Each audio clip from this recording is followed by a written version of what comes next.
there. Of course, we also welcome the Team Ghana back from the exploits at the World All Africa Games, the Africa Games in Morocco as well.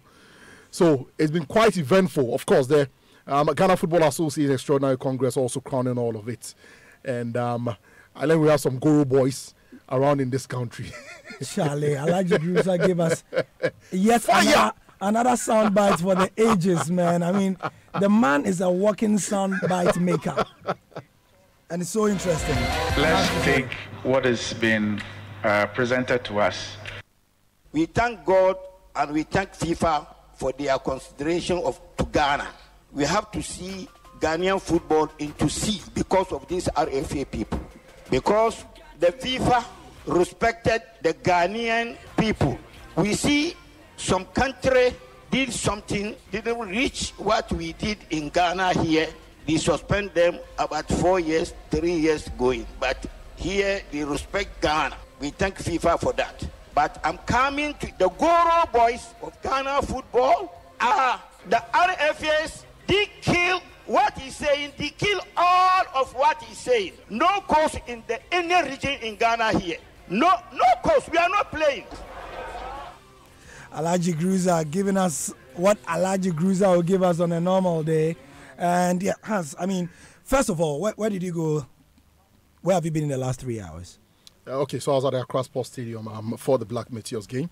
That's against Algeria, the Tokyo 2020 or the Africa Under-23 Championship qualifiers, which also serves as another step in the qualification process for the Tokyo 2020 Olympic Games. You have just said two things. Which one and which one? No, you said Tokyo 2020, then you said African. Okay, so the steps or the levels of qualification. Of course, this is a qualifiers for the Africa Under-23 Championship. So what was played today was for Africa Under-23 Championship. Okay. Exactly. And then once we're able to get there, we are going to vie for a place at Tokyo 2020. All right. So when you get to the AFCON Under-23, exactly. If That's you finish among the top three, you go to the Olympics Games, so. to represent Africa. Exactly. So how did Ghana do? Terribly. I'm not going to be charitable with the words here. It's probably the single most horrendous performance I've seen from a Ghanaian team in a very, very long time. You know, Ghanaian team, Black Stars, Meteors, any level. The Black Stars were bad at the AFCON, but this is a step below what the Black Stars did. It was a terrible performance across board. You know, probably the brightest spot was the goalkeeper, and if I mention that, it speaks volume of the sort of performance that we saw. I mean, individually, the players had a horrible day, and so it translates into the collective. Players were not doing well individually, and we were not seeing the team cohesion as well. And Algeria were just, running rings around us and frustrating us with their, delaying antics that we know of the North African teams as well. So, not a good performance. Horrible performance. It's finished 1-1. 1-1 at the end of the day, and Algeria actually took the lead before the Black Stars, came to cancel that. Black Meteors, I beg your pardon, had a penalty. It was missed by Yao Yeboah, and then a second penalty is what got us the equalizer. All right, Benedict also here, also just back from the stadium. He had a bit of traffic, and Bill Eshen was also on Twitter for us. He was also at the stadium. So all three. First of all, Benedict, give us an idea of how we came into this game. We know that the Meteors had been camping for a while, right? Okay, so I think that we have to just be blunt and let whoever. Hans already started sharpening his thing, so you come and add your bit. So. Well, he was talking about performance. I don't want us to dwell about the performance. I want us to look at the things that we normally do going into games of this nature. Sure. Why would you want to camp a local component of Black Meteors team and then on a day you play just 2 players from the team that camped for a month? You understand? The local team camped for 1 month. They camped for a month. And then your first selection, I don't know what happened, but your first selection you put out for a game of this nature. You play a goalkeeper who is a local player and just one outfield player who is a defender. That's Zakaria Fuseni, who partnered Nicolas Opoku. You understand? The rest are foreign boys that came in. They came in just how many days? A week almost, or 3 days. You are talking about a week. No. I think they came in on Tuesday. Sunday, Tuesday. They started training on Tuesday. All of them. The coach actually had a full house. That was on Wednesday. Wednesday, he had a full house to train with them on Wednesday. 3 days training. So you train Wednesday morning, afternoon, and then you train on Thursday morning. I don't know if they train in the afternoon. So let's give it to them 4 training sessions before this game. is that enough to warrant a good performance and, of course, a massive win against a team like Algeria if you want to make the next stage? I was talking to people at the stadium, and, you know, the argument was that, okay, let's look at the foreign boys. Our first game against Togo, which we won in Kumasi comprehensively, we used these foreign boys and they gave us the result. This was in 2018. This was in 2018, December 2018. That was when we played our first game in Kumasi. And then went away, we drew with Togo. And then against Gabon at the Accra Stadium, that same day the Black Stars played, we beat Gabon comprehensively. So they thought that it was going to work in this very game. But, you know, with the circumstances and everything regarding how the guys even came in, with ministry buying, or they are not going to buy their air tickets and all that, you should, and especially when you have camped players here in Ghana for a month, you should be able to, you know, put those players out there. No matter what, play them. You understand? So I couldn't really understand why the boys were camped here and then we bring all the foreign boys. I'm not saying the foreign boys are bad. These guys are very good and they are doing very well at their respective clubs. This afternoon I was telling George on locker room that, you know what, you look at someone like Majid Ashimo, he's one person that we've all been clamoring to, you know, to come to the Black Stars. Yeah. Because at Red Bull Salzburg, he's now with Red Bull. He went on and he's back and he's playing regular football at the place. Gideon Mensah is also a Red Bull Salzburg player. In fact, that story that Barca wanted to buy him was true. Yeah. Because they had discussions with Abidal. You understand? Eric Abidal. That story was true. And for Red Bull Salzburg, do you know why they didn't allow him to go? Because they didn't want to sell him to Barca. They rather wanted a loan move. But Barca, of course, will not take Gideon Mensah on loan. Because if Gideon Mensah should go to Barca now, you and I know that he won't play. He will be on the bench. Sure. And, of course, they are looking into the future. So Red Bull Salzburg also knowing very well that their captain currently at the team, who is also a left back, 34 years, has some few years to play. So, okay, if you allow this guy to go outright, we definitely will not get anything. And he's a future. So why don't we let him go on loan? So Gideon now is on loan in Belgium and he's playing. You talk of Joseph Pentel. You don't have to remind listeners, those that know Joseph Pentel, of what he can do and what he's been doing at club level in Genk. Nicolas Opoku, you understand, at Udinese, was playing at Bochum Chelsea. Coach Kwesi Appiah drafted him into the Black Stars, and we all saw his performance. He scored an own goal. You understand? Against Kenya. Forget about the own goal. But we are looking important to mention it. I mean, one goal is just a case. It's a situation in a game. Okay, we are talking about the performance. So for me, I think that the quality of the players is undoubted. I'm just trying to look at the players. Fundamentally is what you mentioned earlier on. You don't camp a set of players for a month, and then another set comes in 3 days, train for 3 days or 2 days, maximum 4 training sessions. And then you scrap your entire plan with those who come for a month, and then you play those players. Look, if you remember, we did the same with the Black Queen during the women's Africa. I'm sure we saw the ramifications. I'm sure when the coach, I'm sure when you speak to the coach, of course, he will defend and say because it worked for us in the Togo game, Gabon game. But what you know is that first round, second round will not be as difficult as the third round. And of course, this is just the third round. After this one, if you're able to qualify, we go to Egypt in November to play the Africa Under-23 Cup of Nations, of which 3 teams, first, second, and runner-up, third place, will move to Tokyo to represent Africa at the Olympics. So it's very tough. You understand? So I think that they must come out and explain, let us know. I was at the presser, they asked Michael Osei and was trying to, defend it. Yeah, Michael Osei is the assistant coach of the team. He was trying to, defend and say, but we use the same guys to play in the game against Togo. They delivered. In the game against Gabon, they delivered. So what was the problem? But mind you, in those games, our top scorer in the qualifiers, that's Kwabena Owusu, played in the Togo game. He played in the Gabon game and was missing in this game. You understand? Yeah. So let me just cut you. The first comment has come in. Godwin from North Carnation. You can also send your comments on WhatsApp 0244340437. It's the Joy Fest Take, where we are looking at sporting issues of the week. Godwin is taking a dig at Benedict. He says, there Benedict goes again, speaking so well of the under-23 players this afternoon and what happened against Algeria. Okay. So the reason why I was speaking so well of the players this afternoon was that I was looking at what they've been doing at their club. George asked a specific question that how good is our team? And I mentioned that, these are players that were even clamoring that most of them should come to the Black Stars because of what they are doing at their club. But if you bring the players and you are not able to put them together as you should, then there is a problem. But Gary, away from even the performance, there are other things at the stadium that Charlie we should talk about. You understand? So Hans wants to talk about performance. Real quick. Yeah. You see, yes, it's all, and like the earlier point I was making, it's all well and good. These players are quality players without a shred of doubt. But the circumstances for every game differ. Look, no matter how low Ghana has sunk, I expect us to, no disrespect to Togo, but when we parade a Black Meteors team against Togo, I expect us to beat them. Same for Gabon. So I don't even want to talk about the performance in those games. The circumstance for this game was different from the Gabon and Togo game. You had a foreign-based contingent coming in very, very late. You understand? They've given themselves, and I'm talking Michael Osei and Ibrahim Tanko, they've given themselves a very difficult job. How do you explain it? It would have been easier for you to have played the local players, even lose, and then justify it on the basis that, look, I cannot come players for 1 month and then sideline them and play players who came in 2-3 days to the game. It would have made sense to everybody. It makes perfect sense. It's a perfect justification.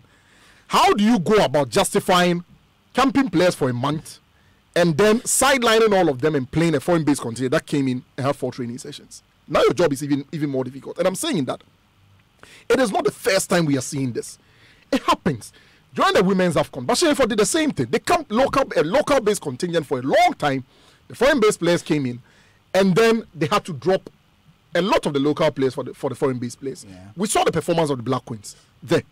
You understand me? And so, consistently, our local coaches have done a terrible job of making a case for themselves when it comes to the national team. And I was saying it at the I was telling somebody at the stadium that, look, if the Black Stars job becomes vacant today, one, the performance of Kwesi Appiah at the AFCON, the performance of Ibrahim Tanko and Michael Osei with the Black Meteors in today's game, the performance of Bashir Hayford with the Black Queens makes it very difficult for me to sit anywhere and say that, look, let's give it to a local. Yeah. They are not making sufficient cases for the local coaches.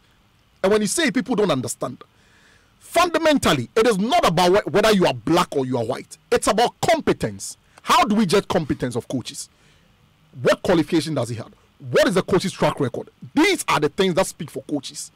And so, if the Black Stars job becomes vacant today, and you are looking at a UEFA Pro license holder, and you are looking at somebody who has made the final of the AFCON, let's say Hervé Renard, and then you come in and tell me, let's not pay for Hervé Renard, but let's pay for a local coach. I won't buy it, and I'm not sure any Ghanaian will buy it. Right. So on to other issues. Comments are still coming in. This is 0244340437. You didn't. Buta from Dodua says, "Good evening, guys. Thank God I didn't go to the stadium because I nearly went for this game. I mean, the hype around this game was generally okay. You know, people knew that it was going to happen. In a week, it was a respectable attendance. Yeah, in a week where, I mean, it was midweek. It was at the end of the week, but it was a 3 o'clock kickoff. 3:30. People were at work. You know, people were at work, but people knew about the game. Exactly. The ticket, the 5 and 10 cities were also good. The Black Queens had played. Yeah, they had played on. You know, this week, and so the vibe around the national. Interesting. You mentioned the Black Queens. You know, they were there. They were watching the game. Yeah. Very close Wales City. You know what people were saying? They should go and change and go to the field and play. I mean, it was that bad. If people are calling on the Black Queens to go and play for a Black Meteors game, it tells you the sort of performance. I also saw people saying that this Algerian under 23 team could beat the Black Stars home and away. The Black Stars proper. But Bill, you were on social media for us. You were live tweeting as well. Well, how did you see the game? In fact, if you saw the player ratings on the internet right now, please, it's Bill Eshen who did it. I even have a problem with those. If I had done the player ratings, I'm not sure anybody would have been rated. No, seriously. I think it's been very, very, very, very kind to these players. So apart from the goalkeeper, everybody would have been. Everybody else, maybe minus. They have to make up for it in the next game. Not available. Come on. Not applicable. Bill. Yeah, to be honest, I was even a bit generous to a lot of the players on the field. Me now, when you sent me the ratings, I'm like, Bill. I was generous. What is this 4.5, 4.5? I have to show you how to be a hatchet man. I was generous. It was a very terrible performance. Lack of cohesion. They couldn't put 3-4 passes together the whole of the game. I was watching. I was like, I turned to someone. I was like, I watched the Black Queens, and even them that they were bashed on the day played much better than this. It was so bad. And the captain, oh my God. Yeah. I was just Messi. I was just fist palming myself several times. I was like, this guy, why? What is wrong with him? Anyway, let's go through the ratings that you gave. Benedict, I deliberately did not come to you for the ratings as well. Let's go through the ratings. So for Kwame Ba, that's our goalkeeper. Benedict, tell us about some of these players. Kwame Ba, he's third choice at Kotoko. And I saw several comments on Twitter No, now saying, he's second. now he's semantics. He's not first choice. He's not first choice. Okay. He's not first When choice. was the last time he was in goal for Kotoko? Oh no, he recently moved to Kotoko. So Recently moved to Kotoko. He played. Well, with what I've seen, and the last time I saw him play for Kotoko was at Akraka. That was when they were Put preparing. a question to me and let me answer. So you hold on, please. No, I just I'll but go somewhere. there's no way. No, but the thing is, no. But no, the thing is, we have to be very sincere and contextual and fair. No, I think the guy. Yeah, the guy recently moved to Kotoko. Yeah. Right. He recently moved to Kotoko. Less than 2 months. And you don't expect Kwame Ba to go to Kotoko and take out Felix Annan, who is even the captain of the side. You understand? And so even that's not two, possible. but where he was and all the clubs that he's been to, been number one. from Heart of Lions, Inter Allies, under 20, even under 20, he started as a third choice goalkeeper. That was in 2015 when we had Mutawakilu and Sai. Yeah. He was a third. Eventually, he even became second to what's his name, Atizigi, at the World Cup in 2015, and then eventually he became the number one. He was our best player today. Yeah, because exactly. He was the best player by by far, far. and by some distance. And he's been very good. I mean, you can talk about his club record. He's not playing at Kotoko, but with the national team, Okay, so we understand. Basically, we gave him a 7/10. That's Merited. spot on, yeah. All right, everybody agrees. Kingsley Phoebe. I thought Phoebe didn't even deserve a call up to this very. Yeah, of course. After I know him personally, he's a friend, but you at times you just have to lay it bare and let people know what exactly there is to say and what it is. Phoebe, the last game against Gabon here, I wasn't impressed at all. So I wasn't even expecting the coach to even invite him for this very game. So in the first place, I was surprised. That he even got an invite and then he even started the game. His house is good. So he had 4.5. We gave him a 4.5. But I thought that in the second half he was decent. I think 4.5 for him is deserved. He was decent in the second half. There were two very good moments. The shot from two shots from distance. Two shots, and you know at that point I was expecting that at least I'm not a coach. I've never been to a coaching school before, but I was expecting that at least they would devise a strategy because you looked at how the Algerians were playing. They were playing a very defensive game when we started piling pressure and when Phoebe was moving forward. And you could see he was the only player at that point who had the legs to shoot. So why don't you create a system around where it can, help him move a bit forward? Anytime we're attacking, he was far, far behind. Yeah, and all the times that he got the opportunity to move up front, that was when he gave a few shots. All right, which so were good. Gideon Mensah, position and how? Yeah, he plays at left back. He's the one I was talking about who recently nearly moved to Barcelona, now in Belgium, on loan with a team there. We gave him a 4/10 today. Well, I thought that in the first half, he was very sluggish. His performance was nothing to write home about. In the second half, the first 15 minutes was okay, but, getting to the last 15 minutes of the game, it wasn't too good. Hans? I think it was terrible. If you are describing the team's performance as horrible, I think that he's one of those who actually epitomizes what we saw of the Black Meteors today. And we are talking about a player who has been linked to Barcelona in the past. You'd expect far more than you saw. And a lot of people were asking, so in Tijuana, almost Barcelona. And people were asking that question. I'm coming. He gave the ball away too easily.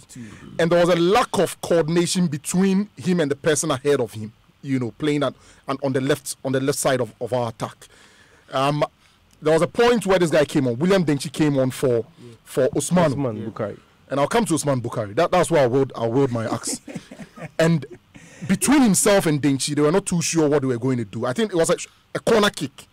And then they take his shot, and from there, they're just there and lost the ball. Because Denchi is also a left back. And I think that he had a very terrible game. I want to see more of him and be able to be sure. But from what I saw, I want to see more of him before I conclude the sort of player he is. But game. On evidence of what I saw today, he's very good. He didn't look good. Let me put it that way. He didn't look good at all. Is it the guy who did a video for us for the AFCON? Yeah, he did a video for us. And at Wafa, he was one of their best players at Wafa before he moved to Red Bull Salzburg. And even at Salzburg, I was talking about how they don't even want him to go. It was because we saw just a game. And this is actually his first time playing in the qualifiers. He was not part of the first team, the second team as well, and this is his very first one. So that's why, we have to. So we move on. We will also do the Ghana FA Congress matters arising from there. So spending just the first part of the show on the Black Meteors because it has happened. Zakaria Fuseni, Benedict, we gave him a 4. Who is he? Yeah, Zakaria, not bad. I think 4 is okay for him. Who is he? He's a local player. He plays at centre back, and today he partnered Nicolas Opoku. Okay. And Nicolas Opoku, who is a Black Star. So here's a disconnect. Nicolas Opoku gets 4.5, Fuseni gets 4. I think that it should have been the other way around.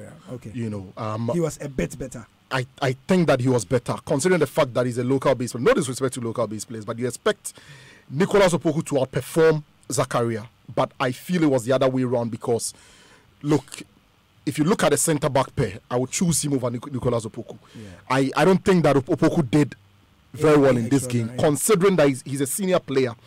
I expected that he was going to be a bit more of a leader in terms of how he performed and how he matched out the rest of the younger players, but that simply did not happen. Well, their partnership at least was okay because he knows him from Bekum Chelsea. Yeah. I remember those days. Majid Ashimeru, 6.5. Also one of our better players. I think Ashimeru started very well. He was one of the few players that settled in quickly. Very quickly. But, Ashimeru was not played in his natural position. Ashimeru is an offensive player. He's not a defensive midfielder. Yeah. But because I think the coach tried to create space for Yaoyeboah, Yaoyeboah and Ashimeru plays the same role. Yeah. So Ashimeru today was playing as a defensive midfielder, which we don't really see much of him at anywhere that he's played. So I think that's where he struggled a bit, but he was fairly decent. Quick one. I think that on the evidence of his work rate, he deserves a 6.5. However, there was a problem between his link-up play with Yaoyeboah. You see, when the ball moves from the defense, it gets to Ashimeru first, and he's constantly looking for Yaoyeboah, who is either drifted too right or too left, and he simply cannot find him. And that is where Ghana's midfield problems began. The fact that Ashimeru couldn't find Yaoyeboah for him to move the ball further up the field, and that really was a problem. But on evidence of his work rate, 6.5. Okay, let's move to some of the bigger players. Bernard Tekpete. Who has a huge reputation. I mean, some said he should have gone to the AFCON ahead of some of our strikers who were even chosen. But we gave him a 4 today. 4. I remember very well. We mentioned here on this show. That Tekpete should go ahead of Jordan Ayew. He doesn't deserve the 4 that he has. And I'm sure Bill will agree. I think it was Hans that made that point that judging by his numbers, he deserves to be there ahead of Jordan. Look, Charlie, that's football. It's not about numbers at club. No, football becomes very scientific. Let's face it. We can't continue to rely on the language of football. At times you come and sit here. The language of football is totally different from the things that we sit here. To the extent that you cannot predict what will happen, you can only go by the numbers. Sure. The numbers will suggest that this player is likely to do better than this player. But consistently, the numbers have failed us with our players. Well, because that's why we always rely on that is where it becomes clear that despite the players' numbers from his clubs, he simply does not perform for the national team. Then we know that this is what we are telling. Anyway, let's talk about Petite. Terrible. Guys. Like terrible. No, Charlie, terrible. No, let's make it simple. Let's make it simple. Coming. The player himself was not happy with his performance. So let's make it. I don't care whether he was happy or not. See, if you go to our Zongos and our suburbs, our people, the Zongo says Zuku, and then if you go to the Ga communities, Shalande. Terrible performance. It was horrible. And people, look, there was one moment. There was a counter-attacking moment. Good. 2 moments. Quick one. There was a point where he tried to lob the goalkeeper. And I don't know if it was the thinking or the execution that he got wrong, but I think he got both wrong. And then there was a counter-attack moment. One player to his right, one to his left. And clearly, everybody sitting there sees that he had to go to his right. Tekpete chooses to go to his left and overhits the pass. Look, even Usain Bolt would not be able to get to that ball. And so, I mean, it was a terrible performance, as bad as I've seen from. Mention any Ghanaian attacker in recent times. I don't know. But you wanted to talk about Osman Bukhari. Okay, so. So if Tekpete, and you see, I'm sure people listening feel that maybe you are being cynical. I'm coming. But I'm not. Before you go on with Osman Bukhari. Yeah, before you go on.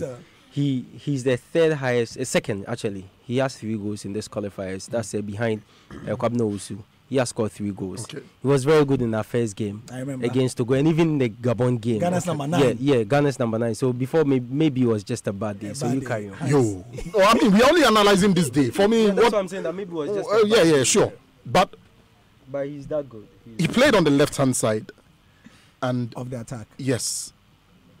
Yeah, I saw maybe 2 crosses. One badly overhit, the other one underhit. And when he had the ball, he wasn't sure what to do with the ball. He would twist, turn, and then give the ball to the opponent. And it happened so many times. Look, his substitution was so predictable that I think that the moment William Denchi started to warm up, he knew that he was going off. Yeah. You know, and the gasp and the moans within the crowd every time he got the ball. And he justified all those moans and all the noises that people were making. It was a terrible performance. If Tekbete's performance was terrible, let's find, a word that is below terrible and use it. And I don't know why, for instance, Yaya Boa gets 4 and what's his name? Bukari also gets 4. 4.5 actually. He doesn't even deserve the 5, let alone the 4. I think that at best he should have been given a 2. Anyway, at best. So the meat of the matter today, just so that people. So 3 for Tekpete, 2 for Bukari. All right. So that's the story. If you want it, you can head over to myjoyonline.com. Ghana held 1-1 by Algeria in Accra, where it tells the story of how the Black Meteors fared against Algeria. Yeah. What do you want to say? In a minute, Charlie, away from the game, there is something we have to really talk about. National Sports Authority, Sports Ministry. Let me show you something. No, the ticket. The ticket. Yeah, but Charlie, 2020 Olympic qualifiers, Tokyo, right? Black Meteors, Ghana versus Togolese counterpart. Meanwhile, we played Algeria. Congolese. Wait, I'm coming. Togolese. Okay. Then date, 18 December 2018. Venue, Babaya Sports Stadium, Kumasi. Time, 3 p.m. The tickets that were sold for our first game in Kumasi against Togo.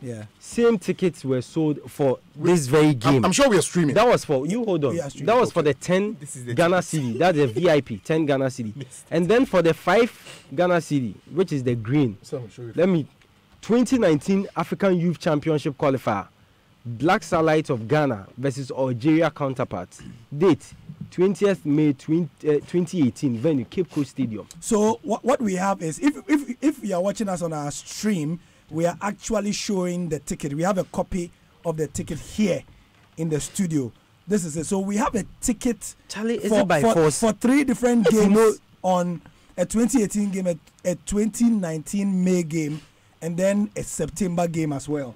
So that is what recycling for the way. Yeah. So Raymond Yamado is in the studio. He says we are recycling the ticket. If you have something to say, Charlie, come and say it. If you have something to say, come and say it. Recycling for what? 0244340437. 0244340437. This is even a working day. 3 p.m. Free days. Let people just come and watch and go. Charlie, what is this? And do you know who drew my attention to this? Who? It was a white lady sitting by me. Oh, Charlie. A white lady who bought a ticket. Came in to watch Ghana football. Then, because they say Ghana is the black star of Africa. When she entered, actually, she asked, what's today's date? Then I'm like, we are in September. I said, no, check the ticket. December 2018. Charlie, why? National Sports Authority and Sports Ministry. Some of these things we have to really check. Charlie Raymond, it's not about recycle. You see, Gary. Yeah. I'm sure the person who was responsible for the ticket has a boss, and that boss has a boss, and ultimately there's a minister, and then the boss has a boss, and the boss has a boss. But ultimately there's a minister who is sitting at the top. Yeah. I'm really interested in what the minister has to say about this, because he takes ultimate responsibility. Yeah, but the minister would not have seen this ticket. Well, but I mean, it's on Joy. Would have heard it. He'll get to his office. It's been all over social media. Exactly, so he'll get to his office. Yeah. But you see, consistently, it's not the first time this is happening. No. Consistently, these things have gone unpunished, and that's a sort of regime that we need to get ourselves into. We've sort of accepted it. You understand me? Even for the fans, and I'm glad Benedict mentions that it takes a foreigner, somebody in whose country these things are taken seriously, to tell her, look, you're joking. And you see the person. But the Ghanaians. You know the reason why she even asked? Because when she entered, she first heard Ghana the name of the team? Algeria. Yeah, and then it's Ghana. Ghana, Algeria, or Ghana, Togo. Which teams are playing? And I said, it's Ghana, Algeria. I said, no, it's not Ghana, Algeria. It's Ghana, Togo. I'm like, good. It's Ghana, Algeria. Then she showed me the tickets. I'm like, you really? See, there is a reason it had to take a foreigner. Okay, and I'm suspecting either American or European or maybe Canadian or German or something. To actually ask questions of Benedict. There's a reason it wasn't a Ghanaian. Maybe let me put it that way. Because for us, it is normal. It's business as usual. Nobody is going to ask questions, and you dare not ask questions. The things they are going to tell you, you're probably going to get sacked from the stadium. You understand me? Yeah. And so I think that whoever printed this, or whoever issued these tickets, his boss needs to act. If his boss is not going to act, the person's boss has to act. If nobody acts, ultimately, the minister is everybody's boss down that chain. All right. He has to act. So this is Joy First Take on 99.7 Joy FM. I mean, Raymond Yamado wants to have the final word, because before we go to the matters, the biggest matters of today, the GFA and everything. Raymond, what's up? Well, quickly, I'm not holding brief for the sports ministry or the NSA. Yeah. But I think that, look, before this game, how many Ghanaians even knew of this game? Okay. This game was not well publicized. And I'm sure even those at the sports ministry and the NSA did not even think that they were going to get lots of people at the stadium. At the stadium. No. You might, and so which means that you don't even think. It doesn't matter whether the crowd is going to come or not. So the decision to even sell tickets was an afterthought. So at the time where they realized that, look, people were trooping and they decided to do something. And at that time, they hadn't printed tickets for the Ghana-Algeria game. Look, let's quickly go into our office. What do we find? Let's just find a way of, making some money. Because, in truth, I do not think they had plans of even charging gate fees. Otherwise, it would have been communicated, across all media platforms that, look, this is how much we are charging at the gate. Everything they did today was an afterthought. And I think that, look, sometimes you shouldn't be harsh on these people. They felt that. That's why we have to be harsh on that. No, I think that, when you go to the gate, they just take your 10 cedis. Instead of the free gate, they realized that, look, there was a lot of interest. There was a lot of interest from journalists and, it's not other Ghanaians. We have seat numbers. Yeah. You understand? So then we should have just got the traditional way. You just get to the gate, 5 cedis. Let's even assume. This just shows that a token was taken from you and they give you a piece of paper. I mean, I think Ghanaians would have been comfortable with the blank sheet rather than this. I'm coming. Be that as it may. Let's even assume you don't need a blank sheet. Let me even concede what Raymond is saying. Then he's essentially saying that the people, they don't think, first of all. They don't think. Because we are not in normal times. We are not in normal times. This is an international game, for all intents and purposes. Yeah. If you are going to open a free gate, whether you communicate it or not, you've decided that you're going to open a free gate. Yeah, everybody knows it's a free gate. When you come, whether it's announced or it's not announced, when you come, you know it's a free gate. Yeah. But the moment you decide that you are going to have people pay for it, it doesn't matter if it's late. Whether it's late, if it's late, then it means you don't think. Yeah. It comes back to the point I'm making, because you have to think. Anyway, so this is the first take on Joy 99.7 FM. Just approaching 45 minutes. What? Which one is Nova? Black Meteors. What was it? We have crucified them at least, but we still have to. Oh no, but it's not over. We can still go out there and So the next leg is against Algeria. That's next week. Next week. So hopefully maybe they will go and get. They'll go and let's get a couple of comments. You can keep them coming on 0244340437 on WhatsApp, also on Facebook. Suklo Douglas says, let's look out for Majid Ashimeru. He's just a delight to watch at any day. When I used to see him play for Wafa back in Sogakope. Victor Duodu says, I thought we had a strong squad. The likes of Yaeboa, Dada Mohamed, Ashimeru, Chum and the likes. I'm very surprised about this scoreline. From the looks of things, we wouldn't qualify going to Algeria with a draw. Mikovich says, we are out already. We can't go to perform any wonders out there in Algeria. This is dangerous to lose at home. Ishmael in Sobila says, from the rating above, the performance is not encouraging. Kofi Ewua Jr. says, this is the main problem of local Ghanaian coaches. You camp local players, train them for weeks, and drop them for foreign players to start, and you want them to defeat these Algerians. Kwame Ampoma Edriaje says, I'm rating the coach -1. Suleiman Aikini says, we performed badly today. I was there. Kofi Atipo says, Majid Ashimeru on any day is a great talent indeed. Berger Aten says, in the second leg, Ghana are going to beat Algeria by 2-1 on Tuesday. Albert Kwesi Westcott says, does it mean that Algeria dominated the game? Nearly, yeah. Okay. All right, so that's essentially it. Let's move on to other matters. Gary, quick one on Yaya Boah. Yeah. I think that the best of him is what we are seeing.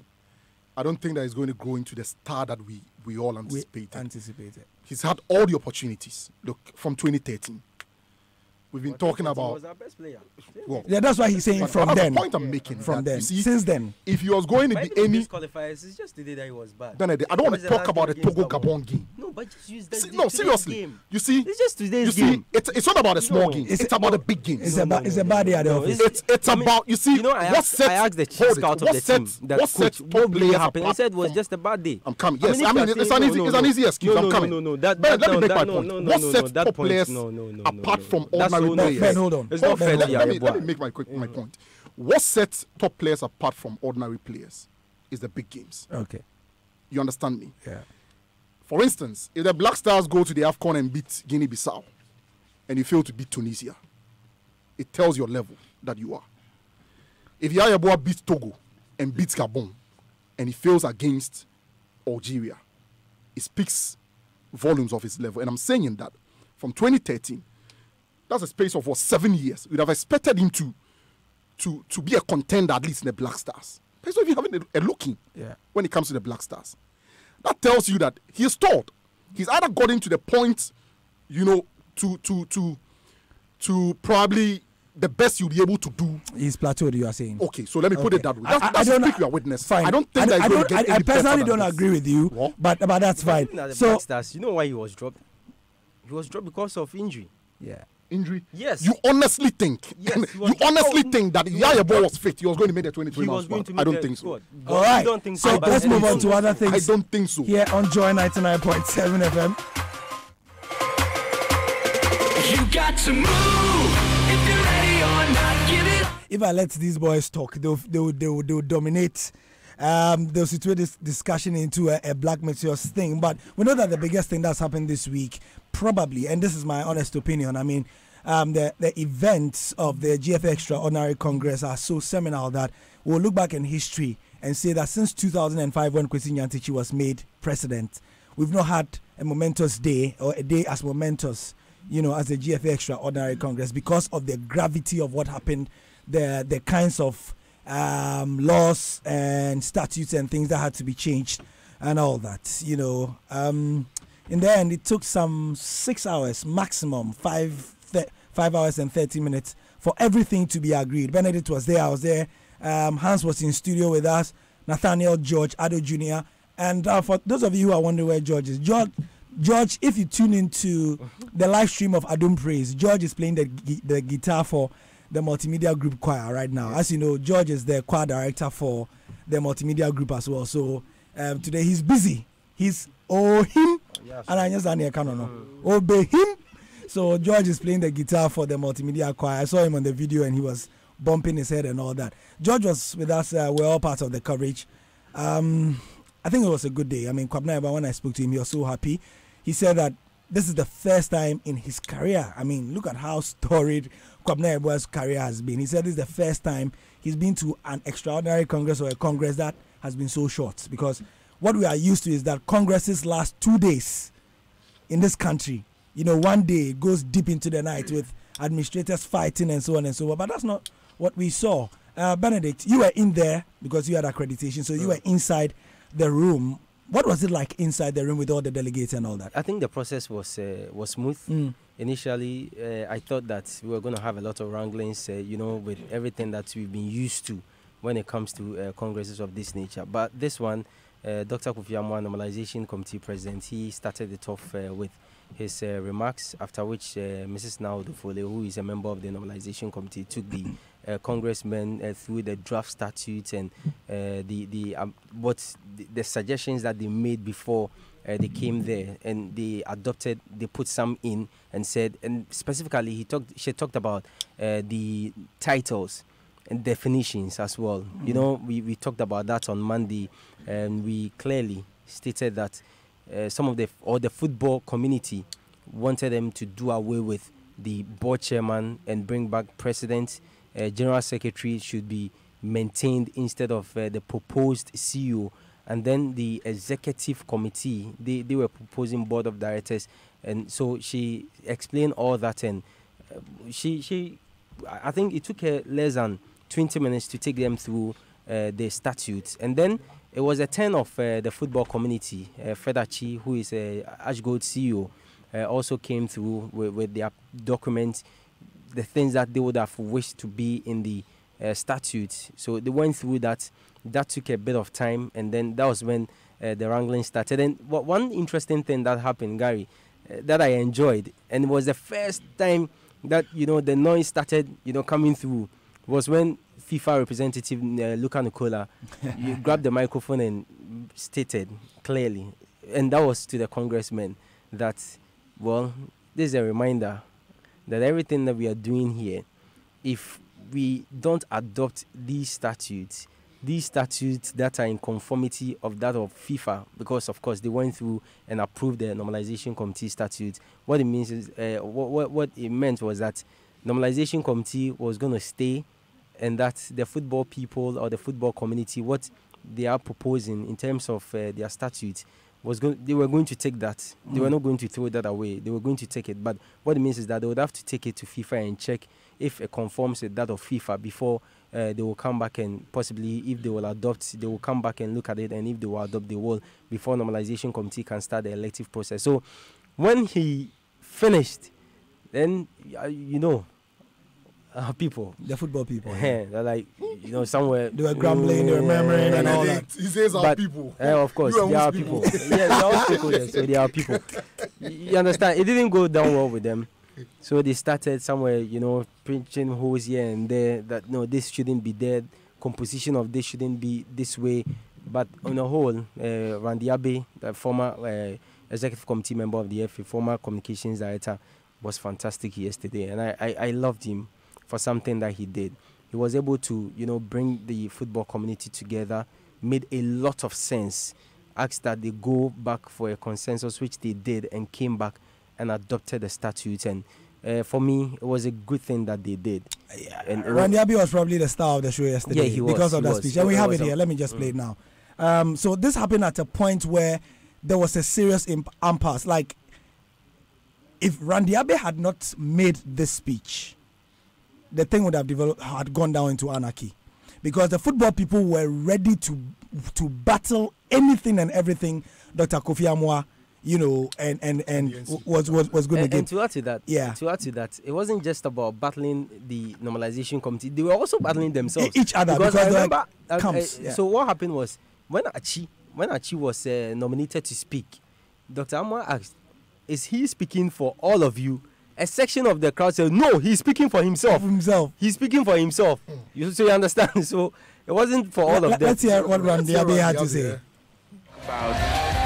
Let's take what has been presented to us, and then we have an opportunity to do the amendments we want to do when we've taken over. Is not entirely correct, because there are decisions that, if approved, have implications that can only be rectified after 4 years. Because there are aspects that deal with the composition of the executive council or the board, issues of elections. Those are not things that we can rectify when the normalization process has ended and a new administration is in place. When people have been elected, they have been elected for a fixed term. So it is not correct that, we can just take it and let it pass, and then when things are back to the situation, we can change. There are things that you cannot change unless after 4 years. Now, Mr. President, there is a proposal for amendments before you. It's been tabled, it's been moved, it's been seconded. I hear a contrary view to some aspects of it. Will those who hold that contrary view refer to those specific articles, move a counter motion, and let us subject it to a vote? Because here, right here, when the clubs made their presentation, Madame Odofole, who's a lawyer, averted our minds to the provisions in the Companies code, which clearly says that you cannot have a board. For a company, by guarantee, you cannot have a board of more than 12. So sometimes we also need to situate some of our discussions within this context. So if, for example, you are asking for every RFA to be on the board, if we're even going to discuss the 16 issue and even talk about 10, what it means is that you expect the RFAs to take 10 of the 12 maximum places. And for the clubs, that constitutes about 2/3, and the other constituent members to take 2. And on the issue of it is 10 today, we don't have 16 today, for me that is moot. The document before us has PFAG, has futsal, has beach soccer. As we speak today, they are not yet members of the FA. But this is the proposed membership of the FA. That when it is adopted, the same statutes provide for how they would eventually become members. The reality is that the political administration has taken a decision to increase regions from 10 to 16. By our structure, we will take steps to ensure that we have regional football associations in all those other 6. We will take those steps. So we cannot sit here and be talking about today and play the ostrich as if the 16 is not a reality. It could not be a reality today as we speak, but it could be a reality in 6 months. It could be a reality in 1 year. When that happens, if the decision is that every region must be on the board, every region must have representation, 3 representatives at Congress, what it means is that at any point in time, when any football association in the region becomes effective, they would have to take a place on the board, and they would have to have 3 places on at Congress. Now, are you going to have a situation where, first of all, I mean the absurdity of it, eventually when you get to the 16, you are going to have 16 people coming on your board, which is even against the law, because the law says you can do maximum 12. And how can you have a situation where you are not in control of the composition and size of your board, that any time the political establishment takes a decision, your board must also expand? So if tomorrow the political establishment decides that we need to have 20 regions in Ghana, your board must move to +4. We cannot have that kind of situation. It's an emotive matter. But we need to be very, very, very strategic and tactical about it. Mr. President, I humbly suggest to you that those who hold any contrary view to the amendments that have been tabled should come up with counter motions and let us vote on them. Thank you. So it was after this that the football people, as it were, conferred for 20 minutes. It was more than 20 minutes, actually. But when they came back, within 10-15 minutes, everything was sorted. It was agreed. We had a plus around 93.5% majority decision. Everything was passed, and they were able to move on. So what it is that, Benedict, can you pull up the 8 key areas for the benefit of listeners? The 8 key areas that we saw changes to. And it's important to note that it is not that these 8 areas are different from what used to be in the Kwesi Nyantakyi era. Some are just changes made by the normalization committee's internal committees. Yeah. You know, so what happened is that the normalization committee they formed ad hoc committees to review the statutes as were applicable during the Kwesi Nyantakyi era, tried to change some because they felt that they were problematic. So they made draft proposals, brought them, took them to FIFA. FIFA thought that they aligned with the FIFA statutes, and so what they did was to bring them back to the extraordinary Congress for them to be passed, and then that is what they were going to vote on. After everything was done, we at here noted 8 different things. Benedict. Okay, so the first one, the 48 teams of Division 1 have been maintained. You know, initially the NC proposed that they cut that number to 24. But what happened is that there's a caveat, for it to be 18-team National Division 1 league after 2 seasons. So what it means is that after 2 seasons, yes, they've adopted the 48 teams of Division 1. But after 2 seasons, the caveat is that it should be reduced to 18 team national league. So we'll have like that of the 16 Premier League team that we have. We also will have an 18 Division 1 league, a national one. So, and the second one is that juvenile football maintained the normalization committee in their proposal actually merged juvenile football with schools and colleges, of course, with the aim of, if we are to go by our analysis, with the aim of possibly maybe curbing age cheating, because if you do that, it will help in that aspect as well. And then you look at the number 3. Now, Congress will be made up of 120 delegates. You know, previously we had 123, and that's the normalization committee had proposed a 94-member body. And the term limit, this is very critical. Term limit. It's probably the headline news. Yes, of the president. Now, and the vice will be 2 terms of 4 years each. Right. 2 terms of 4 years each.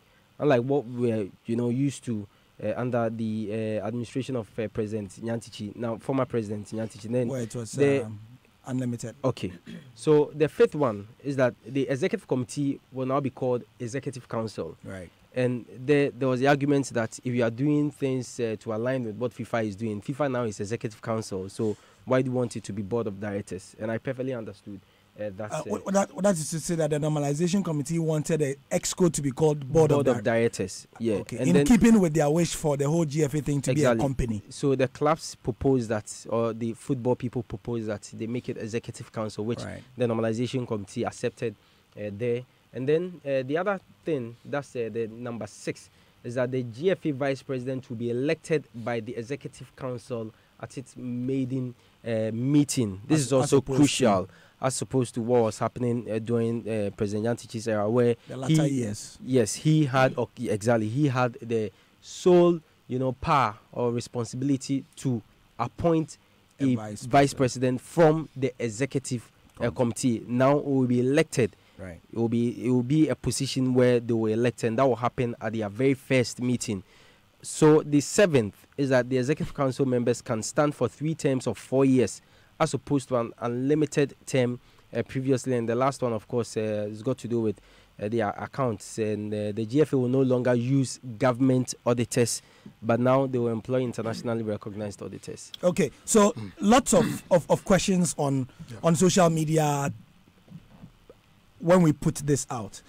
People were asking that if the GFA president now has to elect, or the executive council now have to elect the vice president, can't it create a political problem, Hans?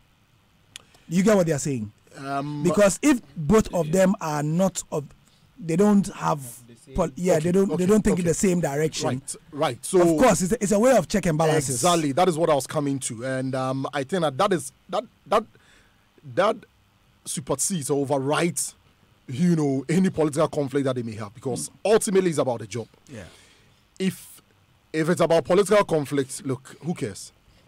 You understand me? They can have their own small policies so long as it doesn't affect the job that they are doing. No, but in a country like Ghana, where personality politics looms large, I think that yes, it could. If I'm a vice president and I don't like you, and I'm not in your camp, I'll keep blocking anything that you fantastic. Yeah. But I think to the extent that it institutes a measure of checks and balances, I'm fine with it. I'm okay with it.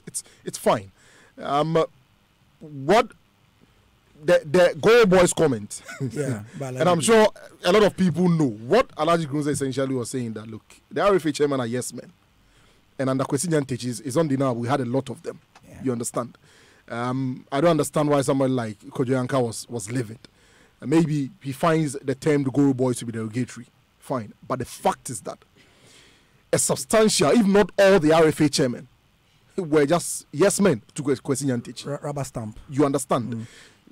Anything that Kwesi Nyantakyi says, they agree with it. Yeah, but again, let's situate things in their proper context. This is a man who understood, worked through the system, and Benedict, correct me if I'm wrong. You're talking about Gunsa? No, Kwesi Nyantakyi. Kwesi Nyantakyi. He studied the system, identified that, you know what, the RFAs are the lifeblood of the Football Association. Absolutely. If I can put them in a corner and ensure that I can sort them out for the positions and trips and all those things, they will be as my beck and call. So, and that's what we are seeking. Essentially, creating a situation of a puppeteer and the puppet. Yeah. So you can blame him, but you have to blame the system. Fantastic. If the system is watertight, you can't. So I think that in the president and the vice president situation and the potential for political conflict, to the extent that it establishes a measure of checks and balance, we've made headway in terms of what we had previously. Another one that excites me personally is the fact that now you are going to have the general secretary of the FA signing contracts and then the president of the FA witnessing. As opposed to what we had previously, where one man can just wake up and go to China and go and sign contract and come back and decide that, look, Ghanaians, it's confidential. Yeah, we had that many times. You understand me? What I also find a bit strange that the football people didn't accept was the merger between juvenile football and the schools and colleges. I think that was proposed to them and they rejected it. I thought it was a brilliant idea. I think that it has to be progressive. We have to be progressive in the way we think and do things. Look, it's not merely about checking a cheating, for instance. But I also think that in terms of the development of players, if you have a strong collaboration between the schools and then juvenile football, we will be making tremendous progress. Because what it does is that, for instance, you're able to track the development of the players through the various ages. Let me cite an example for you. If you go to Gumafete Feyenoord, and I saw a lot of their players, I attended secondary school with a host of them. They had a situation where their first generation of players were brilliant, very good players, but they ran at a loss. You know why? Because they ended up with players who were not developing physically. You understand? Historically, maybe I'm wrong, you had a lot of Ghanaian players, skillful Ghanaian players being diminutive. Okay? So it was very difficult to check their age, for instance. They had a host of these players, a lot of them. I don't want to go into names, but a lot of them. When I went to secondary school, we could field 11 sets. Probably the biggest among them was Philo Makati and Abubakar Mahadi, who played for Hearts of Oak back then. The rest were bad. In reality, they were old. And so, while they were growing in age, physically, they were not growing because naturally that's how they are. And they couldn't sell these players to European clubs. They were not excelling in Europe. Okay? So, if we have a situation where we merge juvenile football with the schools, you can track properly how old the players are. They'll be going through a system, that is in line with what they do with their school team and what they do with their juvenile team. All right. Where, for instance, you have maybe a 12-year-old in primary school, okay, or a 10-year-old in primary school playing maybe under 12 football. And then the moment you have a situation where a 15-year-old is playing for the JSS team and then playing maybe under 13 or under 14 football, and you realize that there's a serious disconnect. Yeah. So I think that was a brilliant idea, not only in terms of the age cheating, but also in terms of how we are going to have the players progress through the various developmental stages. And then you are the football people decide that, look, we don't want this one, which is okay. They make their decision. But I was hoping, above all things, call me cynical, I was hoping that we were going to go ahead with going toe-to-toe with the normalization committee in terms of rejecting the table statutes. Look, and the FIFA rep made it clear to them. If you don't adopt this, it's straightforward. You go home, the NC continues with its work. But I sat there, Randy Abe gathers all of them, they go out and come in, and I'm glad he spoke some sense into their heads. They come back and look at the overwhelming majority by which, they agreed with the NC and adopted the statutes. Yeah. I think that it creates a certain sense. We have a bunch of people controlling football in this country who haven't repented, despite the things we saw in number 12. Look, some of them have actually gone on to defend some of the things that we saw. I'm not here to pass judgment on anybody, but we all saw it. It was bad. But even before we get into whether people are guilty or not, even whether they are pronounced guilty by a court of competent jurisdiction or what, it was bad. It's not something you want to see. But we have a bunch of people who who are unrepentant. You see, Hans, when people say that, I have to rein them in a little. The fact that football people do not want to toe a certain line that was what we think were not good or was not good in the past does not mean that they are unrepentant. Because you see, as they kept on pointing out repeatedly at the Extraordinary Congress, it is their money that goes in there. And so they have to protect their interests. Gary. We are in a country where the state machinery is not too kind to businessmen in general. Okay. Football people are businessmen. Okay. They put their money in there. They want to protect their interest and their investments. Okay. So if they have to ensure that legislation goes a certain way to protect their investment, they would. Good. Yes, it is true that the most important people in the football enterprise are one, the players, and two, the fans. That's what I was coming to. Yes. Whatever you produce, yes, even if if fans care so much, they should put their money where their mouth is. Okay, fine. If fans care so much. Fair point. At the end of the day, it's an industry. That industry produces, a certain product. That product is consumed by the fans. I think that in all of this, look, one of the voices that has to be listened to is the voice of the fans. And the fans were unanimous in their call for a change. Yeah. You understand me? Now, some form of changes is presented to you in the form of the statutes, and you want to reject it. Yeah, but yes, but I understand you want to protect your investment. Yeah, but you see, it's a hand-go-hand come situation. You understand me? Currently, we have a situation where the fans are not even patronizing the football. Why? Because they don't trust the system. Because they don't trust the system. They don't trust the people. Why don't they trust the people? Because of the system. You understand me? And so make changes that brings the funds back to the venues, which translates into more revenues for you, which translates into maybe an attraction from the corporate Ghana for it because they want the numbers. And you are rejecting it in the name of what? Protecting your investment. I think that we have to be progressive in the way we think. Yes, you are investing your money. Yes, you are the people who are pumping the money and all of that. But you are not doing football for yourselves, for Christ's sake. Ultimately, what you produce is consumed by the fans. And you need to listen to them. Because, look, it is not for nothing that you have companies. I'm talking big corporations. Going out there and soliciting feedback.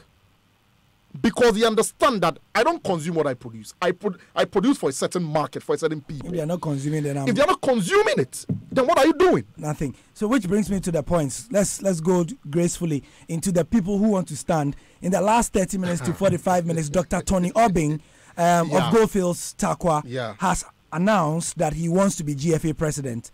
In the last 4 hours also, we know that the executive chairman of Asante Kotoko, Dr. Kwame Che, has also made it clear to a sister station in Shira FM that he wants to be GFA president.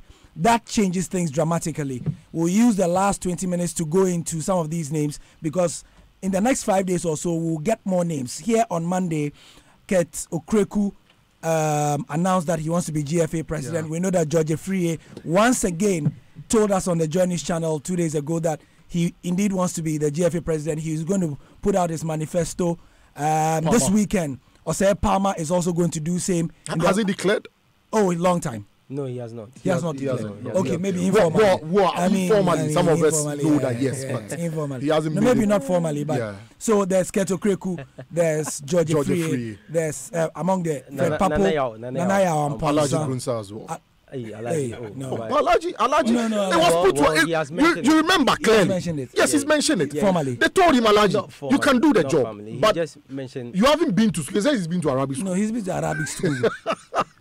Okay, so we know. So these are the names we have. Now Dr. Kwame Che of Asante Kotoko. Who is it? Dr. Who? Kwame Che.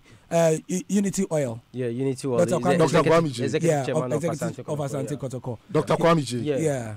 Yeah. Okay. He wants to be in there. Raymond, why? Dr. Tony Obing also wants to be in there as well. Dr. Tony Obing, CEO of Chamber of Mines, and currently he's with Goldfields Tarkwa. Yeah, he's also mentioned. He's also said. So now it's Kate one. The man widely regarded as the brain behind Ghana's sponsorship drive that led to the 2006 World Cup. We are grateful. Okay. So we have Nanaya Amponsa, then Kate, that's 2, Georgie Free, 3, then we have Fred Papo, that's 4, And then are we adding Alhaji Gusa? No, he has not declared officially yet too. Okay, so he has not declared. Okay, so Nanayao. Yeah. So we have 6. George. Yeah. And Fred Papo. Yeah. Then who else? Dr. Kwamiche and Dr. Kwamiche. Okay, yeah. So that's 6. That's 6. And we are still waiting for who and who. Oh, we are still waiting for Palmer and. But has he told you? I'm haven't said that. But I'm saying give that it a few we are still waiting for Dr. Palmer. Albin, did you know Dr. Albin was going to, declare his intention? Before. You didn't know. Okay. Dr. Kwamiche, you didn't know. So you understand. I'm sure. So Palmer won't be standing. Well, I don't know. It was very interesting. Now let's go to the meat of the matter. Nanayao Amponsah, he declared 2 years ago. And for the benefit of listeners, he's the guy at the helm of Far Rangers. He's a young man. I mean, probably 35-ish. I suppose. He's an intermediary. Yeah. Right? FIFA intermediary. We understand that position. An agent. Yeah, we understand that position disqualifies him. We understand. He says that he has relinquished that job as at 8 months ago. Okay. But some of our colleagues say that they know that he still has the job, whatever it is. Now, he was asked yesterday whether he would agree to the fact that he's being backed by the government. He was asked by reporters because the rumor out there is that he is the government's choice to be GFA president. Yeah, if he said he's not. Okay, Gary, the thing is, if Nanayao is the government choice, this is not a general election. I know. You understand? However, so. And these are delegates, 120 delegates, football delegates. No, Hans. Let Benedict. I'm glad that Benedict is making his point because I'll let us make. I know where you come from. I can tell you, 120 delegates. You understand? Yes.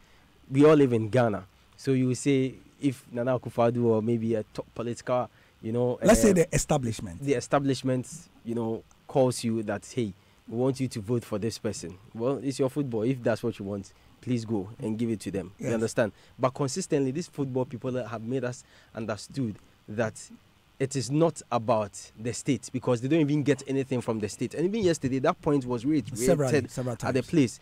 Mr. Yanka talked about how we spend our own money. We spend our money investing in football and we don't even get anything from government. So would you go and give the thing to government? If you do so, okay, well, it's your own matter.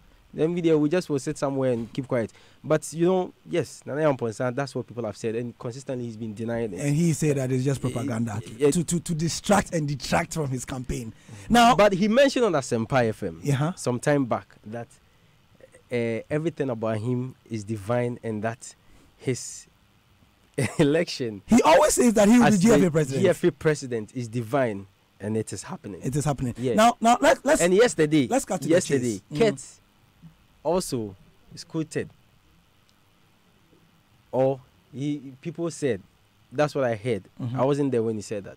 At least 3 people confirmed that to me. He said, if he doesn't win this election, then there is no God. There's no God. I mean, that's what they will all say. They all invoke divine and religious tendencies to it. So let's cut to the chase. Nanayao Amponsah, right? Thing is,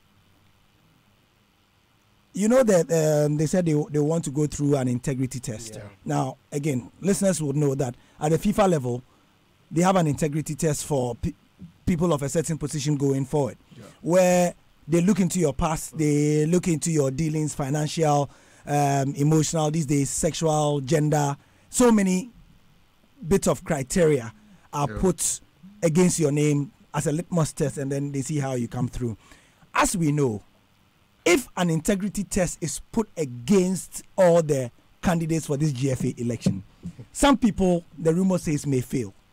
Case in point, without mentioning names, some of the prospective candidates that we know are going to run had their names mentioned in the Jamefe Commission report. Yeah.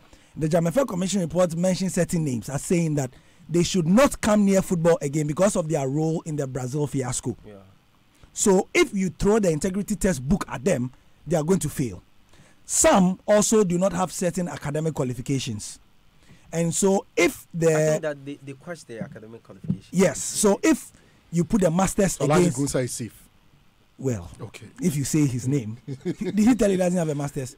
Maybe he has a master's from Arabic school. From Arabic school. Okay, you know if he has a master's from Arabic school. It's not even important. Right. But that's what I'm saying. So those things about the integrity test. Tellingly, Alhaji or Leperua, Emedi Jaola says that he does not support the integrity test. Because they think it's subjective. Yeah, that's what all of them have been saying. Because all the football people, bar Nana Amponsah, he says he's for the integrity test because he knows that he's going to pass by the criteria that are coming. But who will not pass? Alhaji Jaola says that the integrity test is going to be subjective, and that's what all the football people say. Yeah. That what is integrity? That integrity is a subjective component of. I don't agree with that. Is it? No, I don't think so.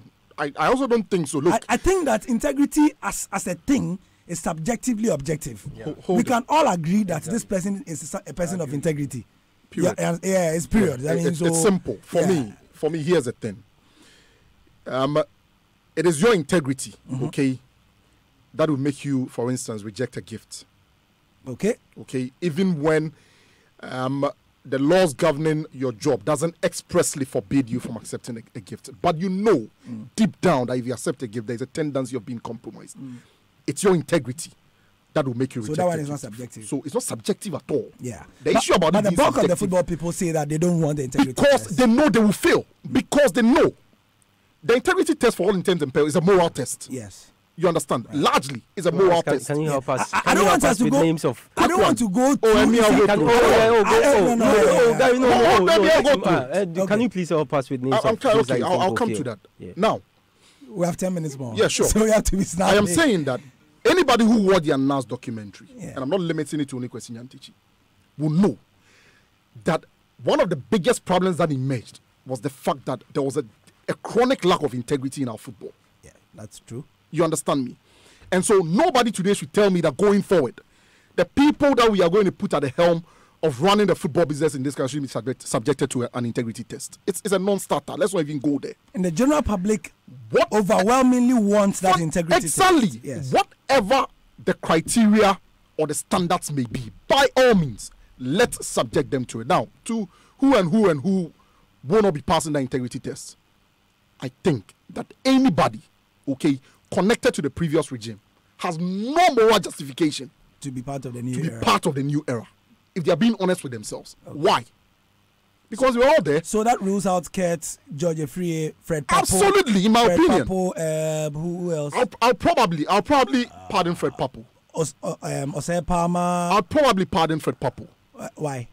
Because at the time he left, a lot of the things exactly. were not, okay. Exactly. So I'll probably pardon Fred Papo. But you see, if an integrity test comes into play, people are going to dig things about people that you may not believe. If he fails, so be it. Right. But I'm saying that if the names we are mentioning as wanting to contest the FA president, if they have any iota of morality left, they should stay away.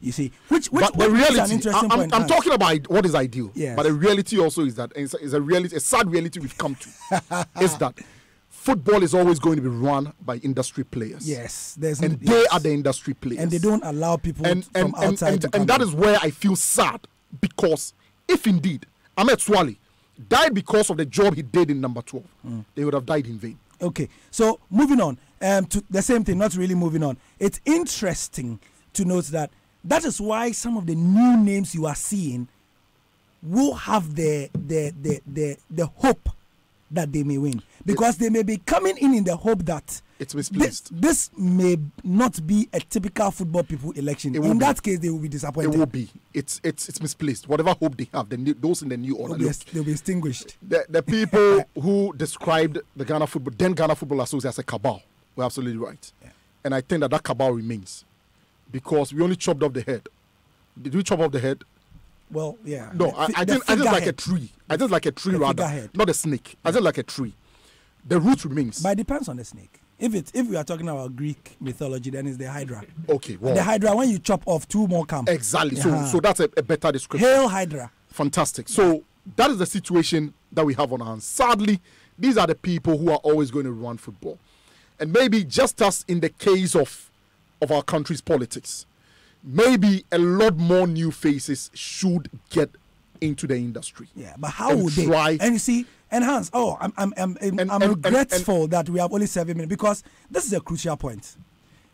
The general public, if you open the phone lines right now, they'll tell you that they don't want Kurt, they don't want George Efrie, they don't want this, because they were all connected with the old guard. But how do you let new people come in when just yesterday, the laws have been rubber stamped.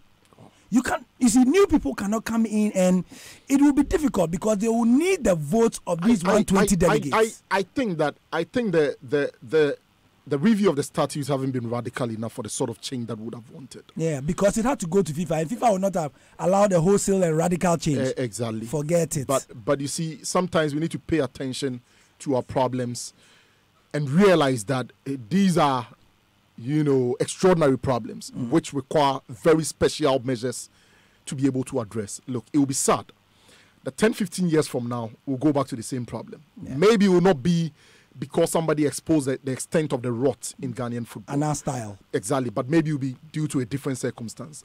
But you look at it and the features or the various components will be the same as what sent us into this normalization phase in the first place. Yeah. It will be very sad that somebody had to put in so much. I don't know how Anas feels about all of this. When it dawns on him that, look, he only dealt with one man. All the job that he did. And that is why people feel that he targeted Kwesi Nyantakyi. No, he didn't. He targeted the system. He didn't target the personalities. I think he targeted the system. Okay? But then, the entire system was the man at the top. Yeah. Was the man who could handpick his vice, was the man who could fly to China and go and sign a contract on his own, was the man who could, who could speak and then all the RFA chairman would simply agree with him. So it will be sad, that he will come to that realization that, look, everything that I did has probably come to nothing because these people have gotten their industry back and they are still doing the very same things that I uncovered. Anyway, so where Anas is concerned, he did say in that open letter at the time the video came out that he doesn't understand football, he doesn't watch football, and so on and so forth. And so he, from a layman's point of view, is just seeing that the football that he knew growing up is not what it used to be. And upon asking a couple of questions, he was told that, it had become this is what is going on. Yeah. And so he was doing his bit as a patriotic Ghanaian to be able to help the system. But yeah, the system is going to chug on along like a train.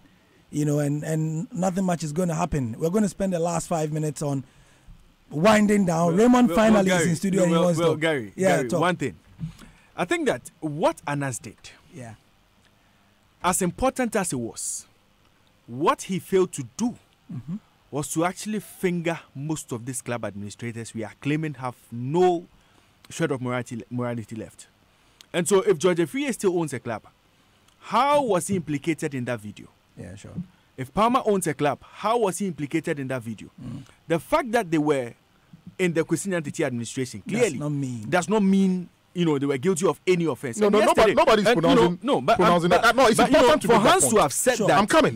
None of them has any shred of morality left. Clearly, I don't know why Hans is saying that. Okay, so let me clarify. Let me clarify it. It's important. If these guys still own football clubs, and the decisions made by Congress or whatever affects them directly, they still have a say in Ghana football. They do. And nobody can prevent them from standing for elections or anything. Okay, good. So Hans was speaking from the point of in fact, to be fair to Hans, I made the point that the general public would want a broom to be used to sweep that room and would not want the names we have mentioned on this show to even be there.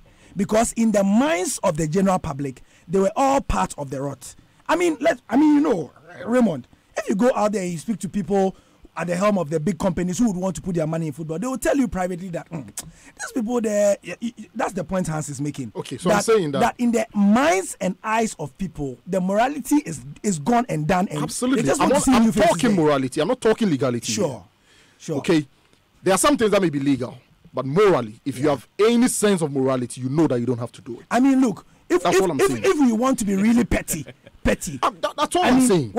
I am not pronouncing judgment on anybody. All the people who want to stand. Hans, when Kurt said that he wanted to run, and we put the things out on social media, you saw the comments people say. Yeah. People started saying things that they know that he has done in the past and so on. And so that's the kind of thing. Let me kill it for you guys. If the Electoral College of the Ghana Football Association involved the general public, none of these people, and I'm saying it, and that's the point. None of these people, and that's the point I'm making, General. No, but none of these people will get anywhere. There were some guys in that Anas video, who were part of Kwesi Nyantakyi's administration, sure, who did not accept anything that was offered them. What will we say about these people? Oh, Kwekweya, for instance, was brilliant. So should Kwekweya want to stand today? He was part of that decision. Absolutely. What would you say? See, documentary, he stood out. And the others did not even appear at all. Sure. Yeah. They are not guilty equally. No, but you see, we are not limiting it only to the announced documentary. We are broadening the scope. We are talking about the general public here, but thankfully for the football people, the general public do not vote. That's what I'm saying. The electoral college is just 120 people. So we have to just hope that, they have a renewal of the mind, as today's Adum praise. Let me enter my and there's a quick point he made. The quick one, let me clarify. Look, yes, they can still be around football. They can still own their clubs and be part of Congress. But in my opinion, and that's subjective, in my opinion, and I'll repeat it, if they've got any iota of morality left, they should stay away from picking top positions within the Ghana Football Association. That's all I'm saying. But of course, that is the idea. The guys are going to run the association is for them. They're the same people who are going to run the association. It is for them. I understand that perfectly. The struggles of the normalization committee is testimony to the fact that anybody who comes from outside that system. Gary, and you know why the public, the response to that, you know what the public's response will be? No. If it's your association, it's your football. Hans and Raymond. It's just like Benedict, what do you want to say? It's just like you have just a minute. It's just like you have a Shisha Lounge Association, and then somebody decide not to go. If you don't go, we don't care. You go to your Shisha Lounge, Charlie. But this ticket thing, whoever masterminded or did this must be punished. So it's on our Facebook page, our Joy FM Facebook page. This ticket thing there, how? So are you trying to tell me that they didn't know? And Raymond, you were not a World Cup match. Are you trying to tell me that they didn't know? This didn't happen in the World Cup Ghana was hosting. Are you trying to tell me that they didn't know we were going to play? Black Meteors and Algeria were going to play today. Nobody seemed interested in this game. Now the time is 8:30. While the guys are still bantering amongst themselves or between themselves, Benedict and Raymond Yamado. Time for me to sign out. If you're on the Joy FM stream, you can see them going at each other. I put their microphones off. Thank you for your custom. I'm Gary Al Smith, and when we've been playing qualified, that's Benedict Owusu and Hans Mensah. Thank you very much for your time. Bye bye. You got to move if you're ready or not. Give it all that you got. Turn it.